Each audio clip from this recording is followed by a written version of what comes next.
Hello everybody, I'll be doing an overview of the Beat Generation. I wanted to start with this journal article from the time that's asking for submissions about the impact of Beat Generation artists.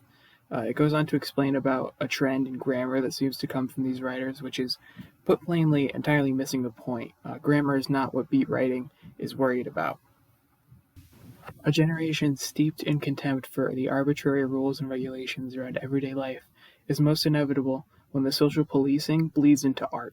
Counterculture appears in the mainstream every few decades, but the key for the Beat Generation was that they never hit maximum in their decade.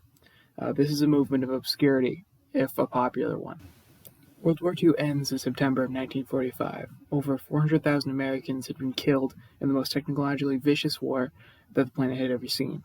The first mention of PTSD in medicine is 35 years away. The atomic bomb has been dropped twice, and radio has a far enough reach to tell everybody.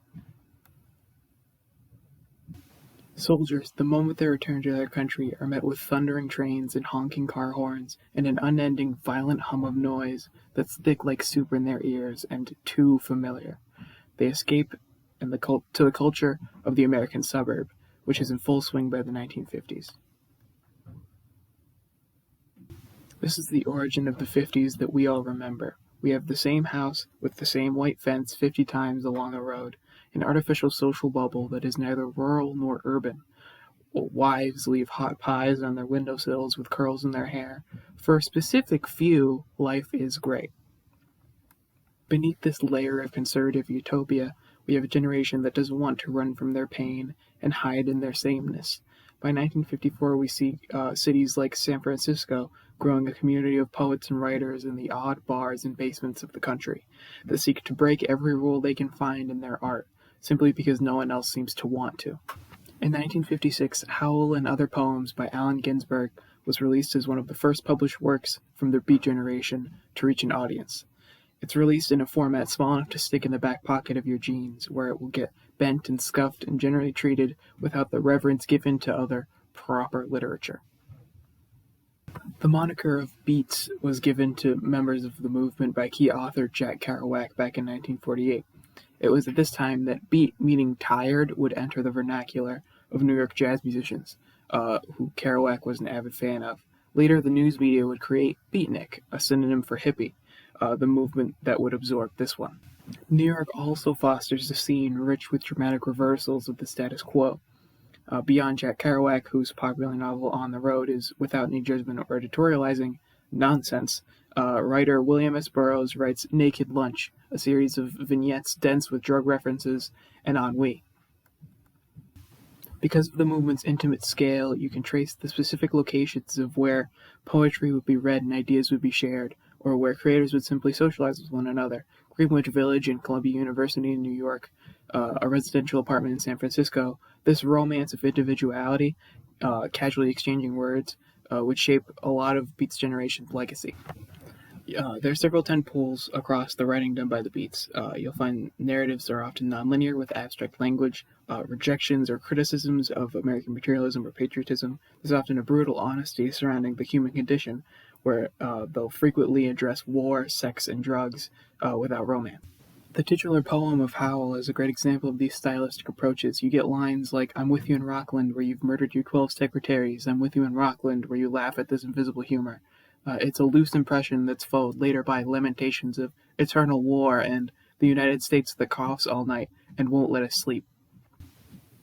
This poem is very plainly anti-war, but the nuances that bubble to the surface and the metaphors and repetition and absurd imagery create something that succeeds in its goal of feeling unique and unidentifiable and strange.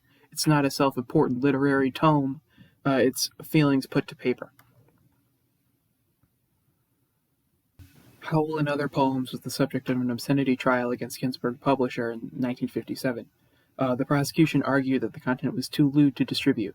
A similar charge would be leveled at another beat work, Burroughs' Naked Lunch. Controversy was part of the mission statement, and sometimes the writers just had to make that point in court.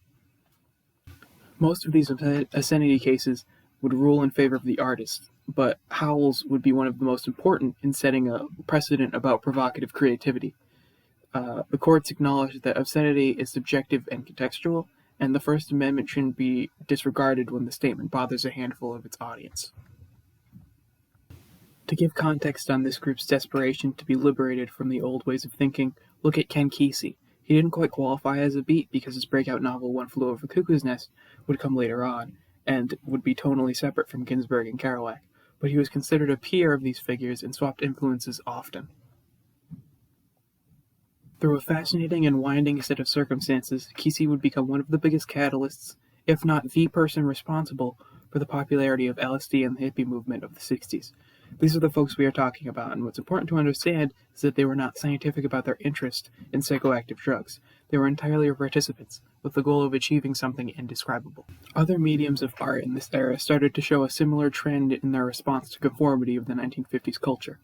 Abstract visual artists like Jackson Pollock would see success breaking genre rules at this time, as well as improvisational jazz musicians like Billie Holiday. Both artists were peers to the beat writers as well as inspiration. Another influence that's important to note is Eastern philosophy and religion. Several writers, including Allen Ginsberg, are cited as having looked up to the ideas present in practices like Buddhism and Taoism.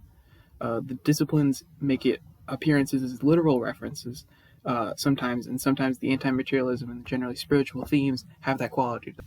That should give a general overview of the Beat generation and its poets, authors, and artists. Of course, this isn't the most detailed explanation of what was an entire decade of expression, but the key points are there. Thank you.